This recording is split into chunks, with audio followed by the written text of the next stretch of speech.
Everybody sound the alarms, because it's time for another juice tier list. Natlan is coming up soon, and I thought it'd be fun to do a pre-5.0 Natlan tier list to evaluate how good every character in the meta currently is, before the Land of Pyro comes along to completely shake up what we know about the meta. My name is Juice, and let's get into it.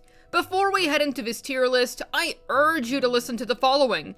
First off, this is part 1. The rest of the characters in the game are going to be ranked in part 2. This game is 82 characters as of 4.8, go check yourself, and doing it all in one video would cause us to be here all day, so we're going to approach this in chunks. My tier lists always end up quite controversial, and discussions are quite passionate down below in the comments. I naturally invite discussion down below, and it is completely fine to disagree with me because my takes are not be-all end-all. With that being said, note that as much as I will try to create a fair and unbiased tier list, I am not perfect either. While I have indeed played every unit before, I have absolutely played some a lot more than others, which leads to me being more knowledgeable on the performance of some units more than others. So if you take a major issue with my rankings, please explain down below why, because as much as I wish I could be an omnipotent overlord when it comes to all things Genshin, I am still only human and do not know everything. And yes, my personal gameplay experience may influence my opinions on some of these units, but I will try to be as objective as I possibly can. So please, can we all just have some fun with this and respect each other down below? Everybody values different things at the end of the day, and a character who is S tier or A to me may be C tier to you, and one of my C tiers might be a high B or something to you. There is way too many things to consider when it comes to a tier list, and opinions can very easily change overnight upon new discoveries. TLDR, you are allowed to disagree. We are all here to have fun, and please appreciate that tier lists will always be individual to whoever is making them, no matter how unbiased they try to be, due to personal values, assumptions, and in-game gameplay experiences. Assumptions for this list are C0 5 stars with their R1 signature, and C6 4 stars with their best in slot. I understand that C6 4 stars are really hard to come by. Dude, trust me, I dropped way too much on Faruzan's banner in order to C6er. But if I consider Faruzan at C6, Xingqiu at C2, but Xiangling at C0 just to name some random examples, do you see how inconsistent that gets? For that reason, accessibility will not be factored into this tier list whatsoever, as we're assuming full potential 4 stars which are already relatively inaccessible in the first place. It's simply for consistency reasons. Without further ado, let's get into things, and remember to be respectful down below. Let's start by ranking this guy since he's coming up soon on banners. He's easily top tier in my opinion. He is literally a top 5 meta character, and has been ever since his release way back in 1.6. He supports extremely strong teams such as Lenny Vape, Arlecchino Vape, and Nervalet anything, and in order for him to fall off, literally all 3 of those characters would have to become bad. Not to mention how powerful he is with pretty much any other non-Geo or non-Dendro character in this game. Easy S tier. I want to rank Emilie next because she interests me, and I wasn't able to be around for her release since I was away on vacation. From the testing and research that I've done since coming back, she's honestly felt really strong and competent. She's a nice replacement for my Yulan and Arlecchino Vape teams when I need Yulan for the other half. She's a bit too niche to go anywhere above A, but her DPS is good and she works with great characters such as Arlecchino, Linny, Nervi, and can even on-field with C6 Bennett in a team of herself, Bennett, Xiangling, and Furina. A tier. Albedo is a bit of an unfortunate character. Chiori totally replaced him, his damage is quite low, and the poor guy doesn't have many team options nowadays other than perhaps Navia teams, where he is quite easily outclassed. C tier. Alhaitham is easily the strongest Quick Bloom DPS we have in the game as of now, and his cheapness is insane. His teams have a very solid damage output, and he is easily one of the more formidable C0 DPSs. Good on him for surviving all of that Fontaine power creep. A tier. Aloy is the worst character in the game. Her cryo batterying has way too high of a cooldown in order for it to actually be useful, and she has no roles in any team in the game. Plus, we can't even assume her at C6 because she has no ability improving constellations. Bottom of F tier. Amber used to have some use as an elegy holder in Hu-Tao teams, but she's been replaced by pretty much any other Tao support under the sun. You have virtually no reason to use her, and while her melt numbers may look funny, you can easily play a way stronger melt team with like any other Pyro or Cryo character. D tier. Then we reach another powerful and formidable DPS character. Arlecchino is fantastic in every sense of the word. She does extremely high numbers, like really high, while being adaptable to many different teams such as Vape, Monopyro, and Emilie Burning, while performing excellently in both AoE and single target. Also, her aura goes crazy. S tier easily. Ayaka's a DPS who was heralded as a legend in the past, but has long since fallen off due to the rise of stronger characters. Even when Freeze is usable in the Abyss, you'd rather just play nervy Charlotte Freeze. Her DPS isn't bad, rather just simply outclassed, B tier. I'm sure you all know what I think of this guy at this point. Kamisato Wart, 0 damage. Even with his SIG, he doesn't perform all that well DPS-wise, and he is easily replaced by like any other Hydro ever. His only real good qualities are his ease of use, plus how his flexibility serves him pretty well in Imaginarium Theater. Those reasons managed to land him in C tier.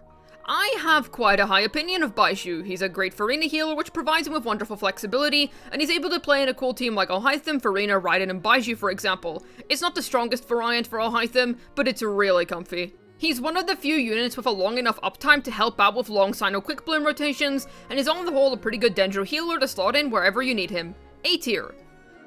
Barbara is better than you think. Her performance in Bloom is not all that bad, and Barbara's on-fielding in Furina mono Hydro teams is more than enough to suffice. Sure, it isn't equally as comfortable as Kokomi, but Barbara honestly serves just fine for a free unit. B tier. Beidou is interesting. She's great in heavy AoE and can work in both Chevreuse overload teams and electrocharge teams. The main problem is that she's very easily replaceable with Fischl, who has far less ER problems, and quite frankly is quite ER positive. The Abyss is very single target focused nowadays, and we seldom ever get more than about 2 to 3 targets at a time, unless it's a Venti Shell Abyss. She's definitely nice to have in Imaginarium Theater though. B tier behind Barbara because Mono Hydro Furina beats all of Beidou's best teams. Dude, it's Bennett! His reputation precedes him, and I don't think you need me to tell you why he's good. He works with 2 of the current best DPSs in the game, Arlecchino and Linny, and works with a DPS who I consider to be the 4th best DPS in the game, Xiao. His attack buffing is amazing, healing on top of that is great, and he can hold both 4-piece Noblesse and 4-piece Instructors. S tier. Kazuha works with amazing HP scalers such as Nervalet 2, so behind Kazuha. Candace has been getting better in recent times. She has AoE Arlecchino Vape, has Nilou Bloom, and while this is a 4.8 tier list, so I don't want to consider 5.0 that much, I can't ignore that she'll be really good with Mualani, who's literally coming out in less than a week from now. She's become a pretty good support since her release way back in Sumeru. B tier. Charlotte is a character that I consider to be somewhat underrated because she works so well in Nervalet Freeze, and she can also heal for Furina at the same time. She's also just a fantastic budget healer for Furina in general, great cryo healer that I do recommend. I think she'll get even better in the future if consistent cryo application becomes more demanded. High B tier. Chevreuse is a very powerful character. She made Overload go from 0 to hero, a completely unplayable reaction, into one that is highly solid. She upgraded Raiden's DPS and hyper teams, and more importantly, offers Overload Clorinde as a team, which is really solid. Great 4-star character. A tier.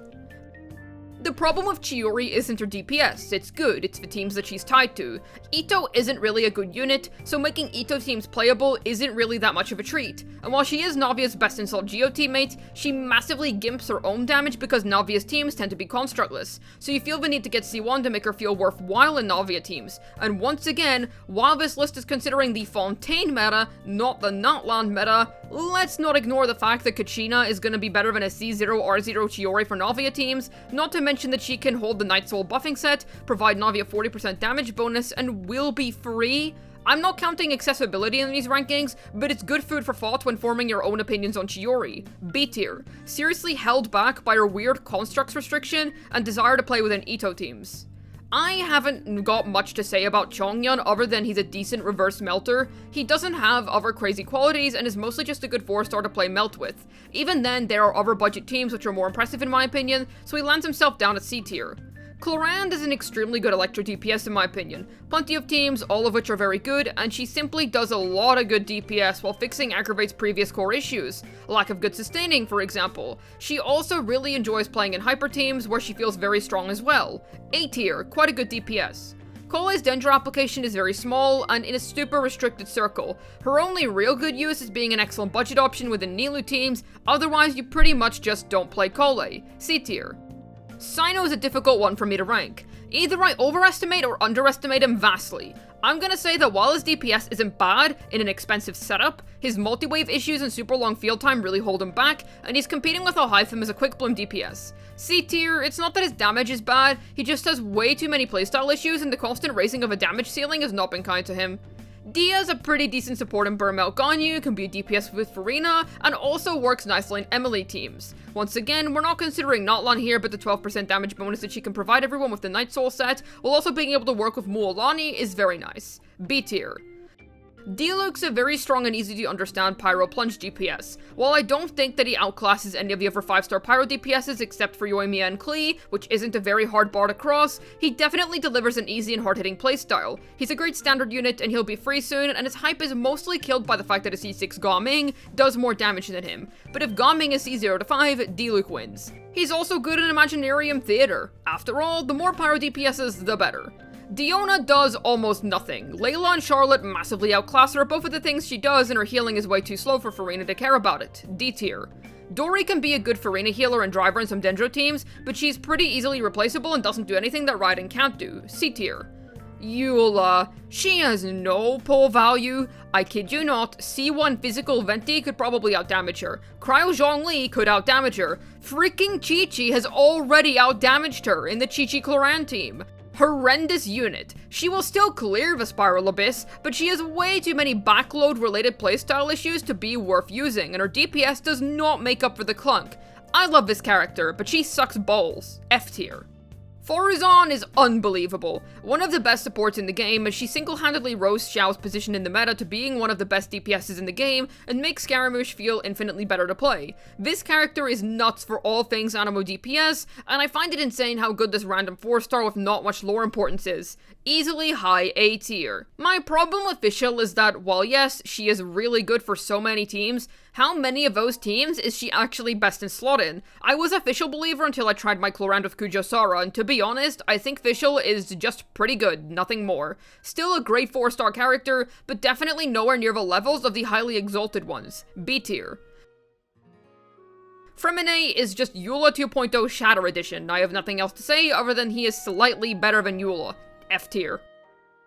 Furina, do I even have to elaborate? The greatest character of all time as of date, boosting every team in the game's DPS potential up, allowing any DPS to use Maene's hunters, turned healers into absolute goats, and on the whole, one of his strongest buffers, if not the strongest buffer in all of Genshin Impact. Damage bonus percent is omnipotent as well, being as good for a def scaler as it is for an HP scaler or an attack scaler. Top of S tier.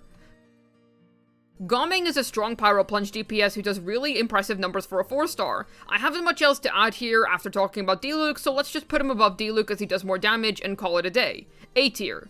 Ganyu, much like Ayaka, was once a legend. This fallen legend of the past still has quite good burn-melt teams, and for that reason I'm putting her above Ayaka, because she isn't locked to freeze in the way that Ayaka is, and can still be decent in some modern abysses. Other than that, her damage is simply outclassed tenfold by current meta characters. B tier.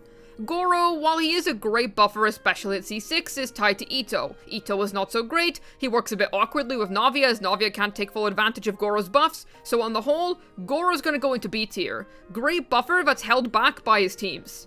Heizo is simply a weak DPS with no real incentive to use him. You can use him as a Sucrose replacement by sticking him on 4VV and using his burst, as it provides a flat 80 EM to the entire team, but other than that, that's already a cope strategy and there's no incentive to pick him up. C tier.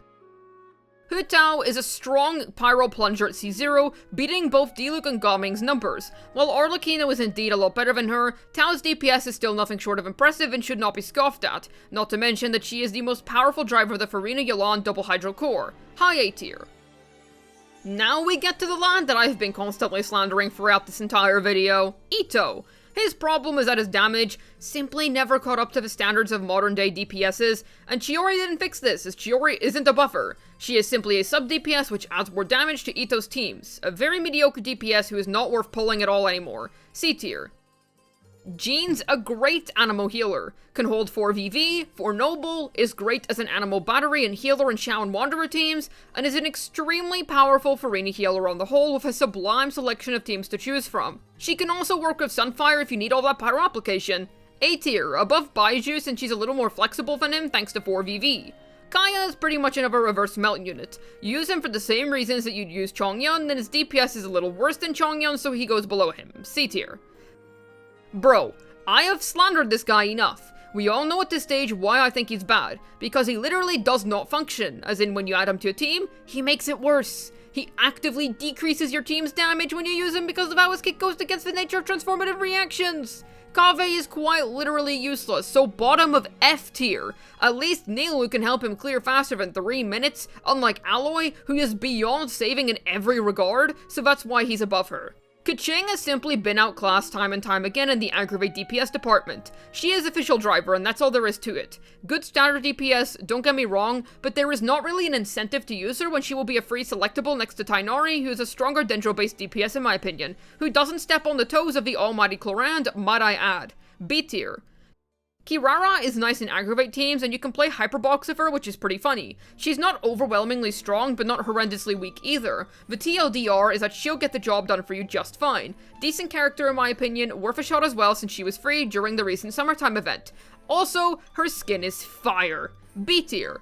Klee can do pretty well in Furina vape teams, and before Linny came out, she was the best mono pyro unit due to the insane amount of pyro particles she generates. She's an insane pyro battery in that regard. She has been outclassed, but at least she has her competent place in the meta, even if she has some playstyle issues in terms of clunk.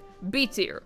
Kokomi is essentially an extremely souped up Barbara, which after playing a lot more Barbara in recent times, is a really good thing. She has a way better Hydro application rate with her Jellyfish, which opens the route to EM builds for Bloom. Her on-field healing is a lot larger and more comfortable, so you don't have to charge attack regularly, like you do with Barbara for more healing. She can work in freeze due to her larger Hydro application, and she is an extremely comfortable mono Hydro Furina driver, not to mention being able to hold 4-piece tenacity of the Millilith. Plus, she can very comfortably hold R5 TDDS. Not a necessity by any means, which does hurt her ranking, but she is highly effective where she does work. High B tier. This was only part 1, and you can expect part 2 either tomorrow or after tomorrow, we'll see. Hopefully my rankings and reasonings all seemed sound in terms of logic, and perhaps we can see eye to eye on a few things. Let me know down below in the comment section how you feel about the current state of this tier list, and we can have a discussion. Perhaps I can shuffle around some of the rankings, depending on criticism. Hopefully this video is able to get you thinking about the current state of the Genshin Impact meta. This has been Juice, signing out, and while you wait for part 2, you can argue over this tier list instead.